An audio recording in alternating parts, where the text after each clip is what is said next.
Di tengah modernnya wajah Jakarta, masih ada warga yang harus bertahan hidup di rumah-rumah yang tak layak huni. Contohnya sebagian warga di Kelurahan Kampung Rawa, Kecamatan Johar Baru, Jakarta Pusat. Ketika memasuki kawasan ini, kita dapat dengan mudah menemui deretan rumah warga yang berdiri rapat dalam ruang yang serba terbatas. Ini rumah 3x2, kondisi rumahnya kan udah lama juga, udah pada lapuk, udah pada keropos semua rumahnya. Kayu-kayunya udah pada keropos dari lantai 1, 2, 3. Kalau kumpul udah penuh, sempit. Nggak pernah ada impian sih, habis gimana? Nyari uang pas-pasan, orang buruh harian, lepas. Wah, buat bangun ini rumah, buat sehari-hari aja udah. Nggak bisa kumpul. Tim Liputan DAI TV berkesempatan melihat langsung rumah Katwa yang dihuni oleh 4 kepala keluarga yang terdiri dari 10 penghuni. Meski terdiri dari 4 lantai, kondisi hunian ini terbilang memprihatinkan. Mulai dari minim pencahayaan dan sirkulasi udara, rentan terkena rembesan air saat hujan, hingga kehadiran tikus yang kerap mengusik kenyamanan penghuni. Indomina itu banjir, dari atas bocor, di sini rembas.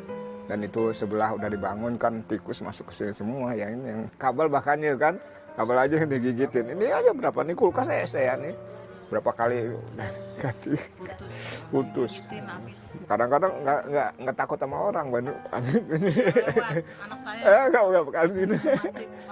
Kadang-kadang, udah teriak malam-malam. Ini pernah hidungnya kan gigit. Minimnya sirkulasi udara di rumah ini membuat Katwa sempat terserang pneumonia. Selain itu, material rumah yang rapuh sempat membahayakan keselamatannya. Pernah jatuh, nyeplos. Pernah jatuh, patah itunya, lepas dari pakunya, karena udah rapuh. Guna menghadirkan hunian yang lebih layak bagi warga di kawasan padat penduduk, Yayasan Buddha Seci bersama Kementerian Perumahan Kawasan dan Permukiman atau PKP menargetkan renovasi sebanyak 147 rumah tidak layak huni yang akan dilakukan secara bertahap di Kelurahan Kampung Rawa, Kecamatan Johar Baru, Jakarta Pusat. Sebenarnya kalau kita lihat ya dari luar jalan raya memang bangunannya gede-gede. Ternyata kita masuk itu sebenarnya di dalamnya itu semuanya rumahnya memang kecil ya, sempit-sempit ya. Dan juga kebanyakan mereka tidak bangun atas. Jadi atas itu tempat mereka tinggal hanya sekedar buat mereka dari triplek. Jadi memang kondisi udaranya ya kurang bagus juga ya. Karena waktu Puspa naik ke atas tuh udah gelap dan panas sekali ya, pengap. Jadi Puspa merasakan ini juga memang harus kita bantu ya. Setelah melalui tahap survei, sebanyak 53 rumah akan direnovasi pada tahap pertama.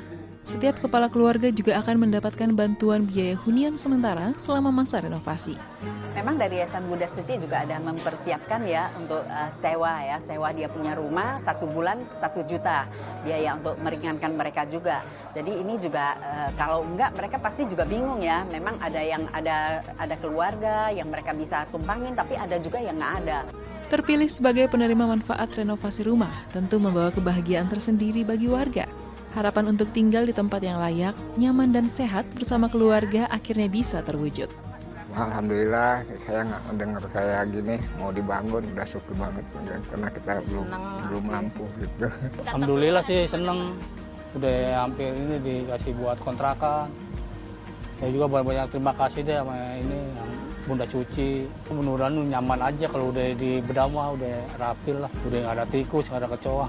Kita merasa sangat bersyukur ya, memang dari kita juga sebagai relawan ya, kita juga memang merasakan adalah satu kebahagiaan. Kita hanya bersumbangi dengan tenaga kita. Dari Yayasan Buddha Seci sudah berusaha ya untuk membantu mereka membangunkan kembali merenov rumah mereka agar mereka bisa tinggal dengan nyaman dan tenang ya. Hunian yang layak tak hanya memberikan rasa aman, tapi juga membuka peluang untuk hidup lebih sehat. Seiring waktu, kualitas hidup diharapkan akan perlahan ikut membaik.